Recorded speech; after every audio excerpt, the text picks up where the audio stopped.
Hey, everyone. Thanks for joining tonight. This is a topic that's been outstanding for less than a month, but the arsonist involved has been in trouble for a long time. So, the topic tonight is the Spokane Wildfire Arsonist Obsession. And this is regarding Aaron Farinacci. And I wanted to give you some detailed information that I found and about the incident and additional information about him himself. So, Aaron Farinacci was arrested and facing multiple first degree arson charges for allegedly, the keyword allegedly, currently, right? Allegedly starting the Old Trails fire in Spokane County, Washington. Now, that's important to know because you can see here what the old trail looked like. Look at the smoke from burning trees and umber and all that stuff going on. It's just a horrible visual, isn't it? And with that said, go back to that and scroll here. So the destruction itself, as you saw, let me put it back up because I think that's a powerful view. The fire began around noon on Saturday, August 1st. So literally just 19, 20 days ago, near Airway Heights, fueled by extreme weather and high winds. It jumped the Spokane River into Riverside State Park, destroyed hundreds of structures, erasing at least 700 homes, burned thousands of acres, and forced tens of thousands of residents to evacuate under high-level emergency orders. The impact, the aftermath, it's horrific. All for an arsonist obsession. It's mind-boggling. So citizens' alertness played a major role in his capture. A local resident, Paul Child, and his grandson spotted a nervous-looking man acting suspiciously near the brush where the fire broke out. Hey there, Emerald. The 10 minutes later, smoke was rising.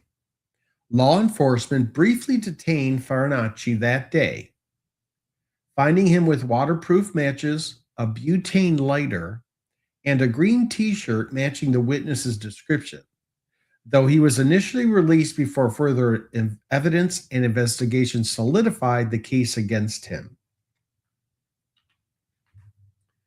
So let me share with you what he looks like. This is his mugshot.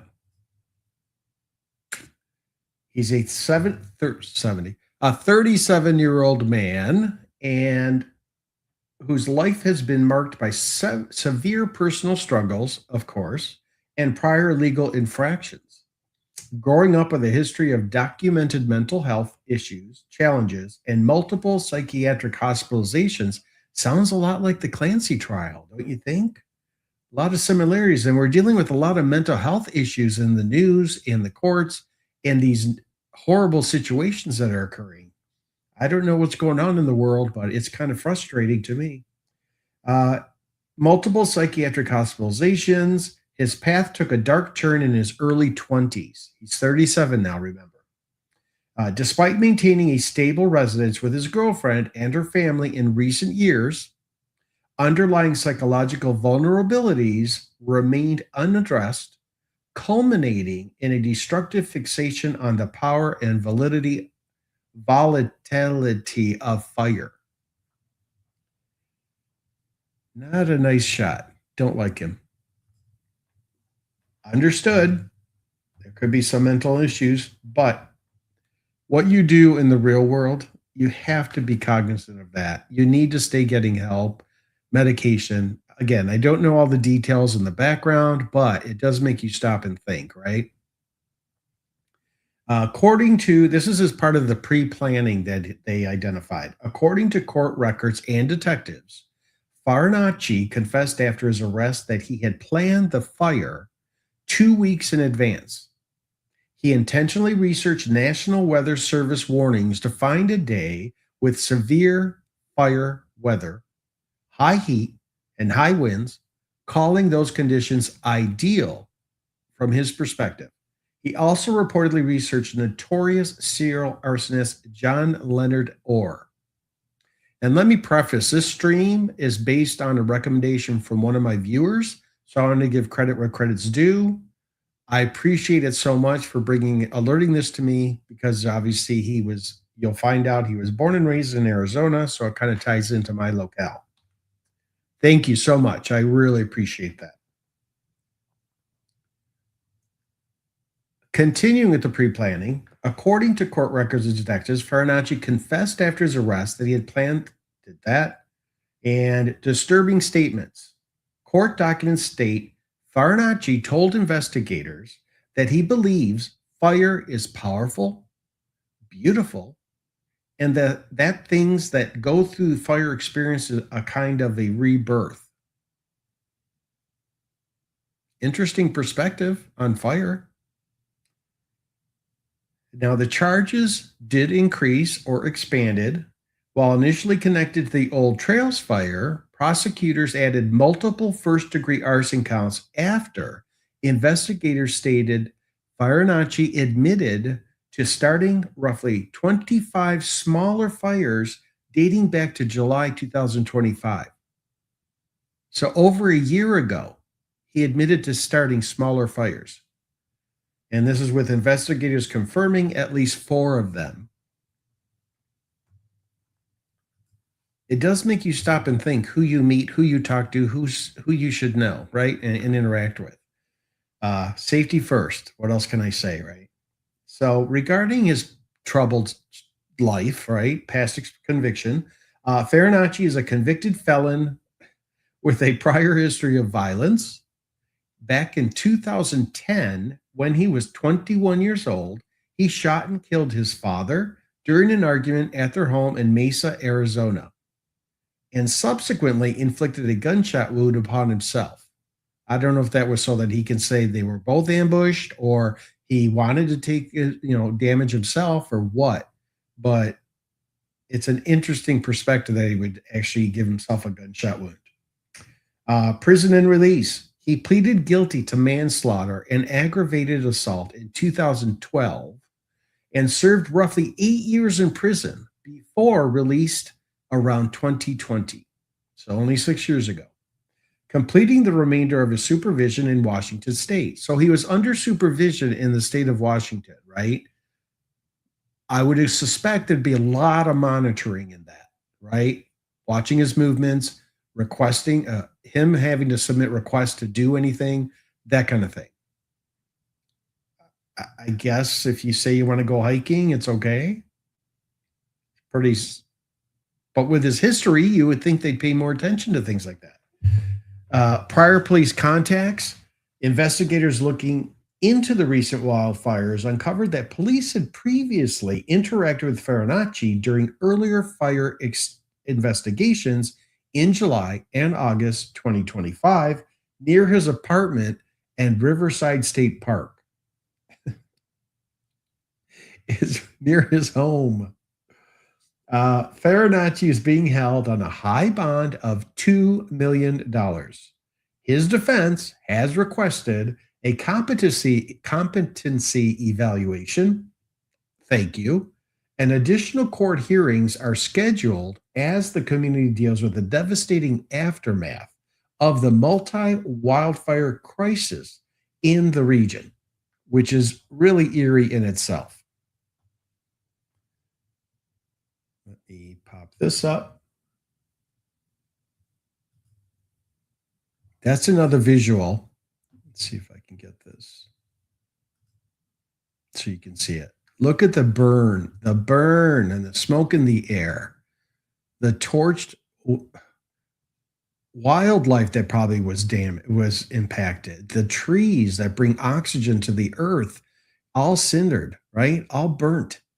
It's just crazy to me that anybody who has that fixation would do such damage, would follow through on what their thoughts are. Again, here's the photo of the area from an aerial view, and you can see the smoke just pouring out of that area. And remember, it was over 700 acres, I believe I stated earlier. Multiple homes, 10,000 people's impacted due to emergency procedures to get out of the area. And then think about the aftermath. What's in that smoke, right? We already heard about the Canada um, fumes that hit the East Coast several weeks ago, a month ago or so, and there were metal particles in the air. Now, that would be concerning to me if I lived on the East Coast like I used to, because what's the breathing going in your lungs, right? And what's the aftermath of that? And after you research a little bit about that, it wasn't just burning trees in Canada that caught fire. There was actually a laboratory or something in that area, and that could be the cause or the what put stuff additional stuff in the air. Now they said it was multiple, it's minute, if you will, but I would still be very concerned. I remember the stories about Agent Orange during the Army days back in the day, and that was not good stuff to have spilled on you or breathe in or anything. That's just one example. Think of napalm too. So yeah, this is just a powerful little description, visual of the burnt areas, and you can see the sky full of smoke, and it's just extremely unacceptable to me. I don't understand how people could do this. Go back to us. There we go. So, additional information. I'm not sure what else I can share with you at this time. We're waiting on hearings, court cases, maybe even potential more, additional charges against him, especially if he admitted to starting so many fires. There could be other things that we're not aware of. Don't forget. And the fact that he took out his own father, uh, I don't know what his limits are, if he has any. And obviously, the competency evaluation is extremely important in this case because we need to understand where his thought process is and if he's actually all there, to say the least, right? Better way to say it, I don't know. But people like this who take it upon themselves to follow through on what their needs are versus the masses is unacceptable. We have to think about one another in this world, right?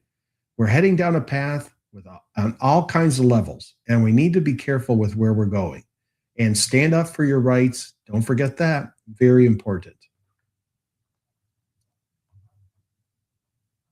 So, again, this is his mugshot. 37-year-old. He looks like he's in his early 20s. So I don't know if he ever grew up or what, but it is what it is, right? Any questions, comments, concerns from anybody? Additional information I can provide? I would love to look into it. If you're not aware of anything, please feel free to drop comments on this stream. I appreciate it. It's obviously live, so it'll be out there available. If you're not watching live, it takes StreamYard or YouTube to process. What I'm seeing is approximately 24 hours for it to become available to the public. And that's fine, but that's why I prefer people to join my lives because then they can see everything up front right away. I will be posting shorts regarding this, so you'll see that. Those are pretty much available right away once I post them. And I hopefully they stopped at least one arsonist from doing more damage. And we shall see what the court system holds up against him, right? Is he accountable? Did he have disturbing mental abilities? Sorry, I can't even say it. Mental instability, let's say that, and he has issues, then is he going to be able to get around the court guilty plea, if you will? We'll have to just keep monitoring it. And there's not much more I can say except how saddened it makes me to think that someone would take out their obsession against poor living trees without the consideration of the 10,000 or so people that were impacted by his action, right? And the fixation on fire, we've heard it many times before. And he did research, Leonard Orr, that guy who's our serial arsonist. So I don't know. Reminds me of the movie Backdraft. That's it, with Kurt Russell. That was a pretty good movie. because that also dealt with an arsonist. So if you have a chance, check out that movie. It's an older one, but so it should be available on many streams.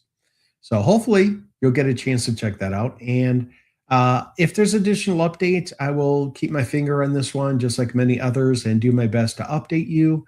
And I thank you all again all for attending. And again, if you have comments, concerns, please drop them in the comments. I look forward to it. If you have not subscribed to my channel, I would be most appreciative if you did. It keeps me going forward, and I appreciate your time, as always. And I thank you. So have a wonderful rest of your evening. I believe Lauren Knighty, the Court of Random Opinion, is actually streaming currently, so you might want to jump over there. I have not figured out how to send people over. Sorry. But I will learn that, and I will be able to do it. But if you do join, just tell them it's a Hey Rob raid. How about that? If I could figure it out, I would do it in a heartbeat. So thank you so much. I appreciate it. Well, actually, let me look it up. How about that? How do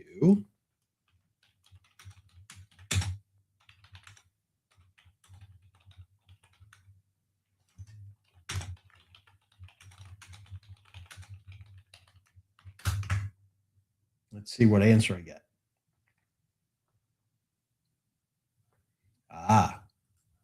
YouTube Studio. Redirect. Da, da, da, da, da, da. Studio. Every time I say studio, I think of Studio 54. Crazy talk.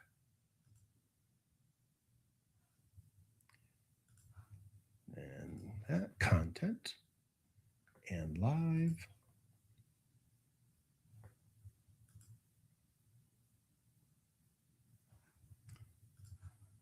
Edit pencil.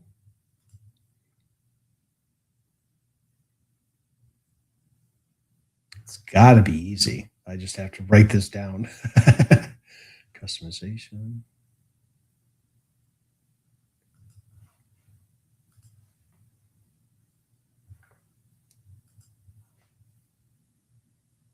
Redirect and click add.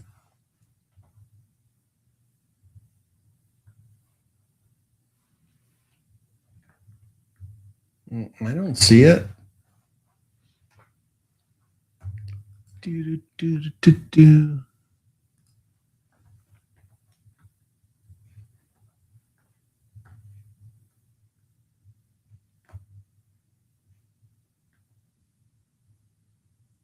It's got to be here.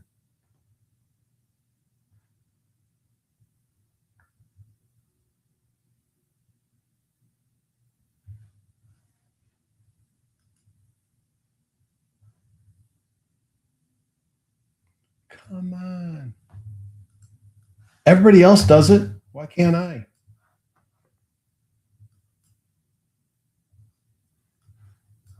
Sorry. I got to work on this, because if I can redirect you, I think that would be great.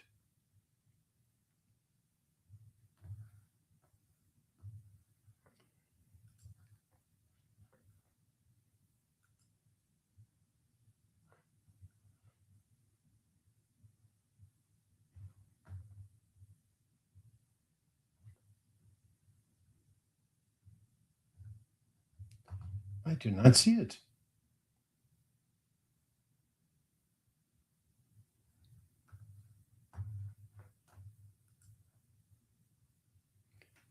Hang in there.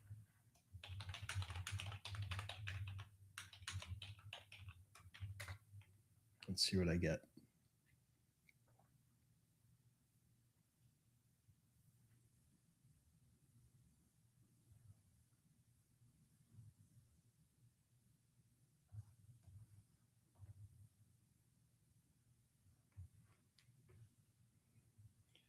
I do not see it. Let's see if I open the screen more.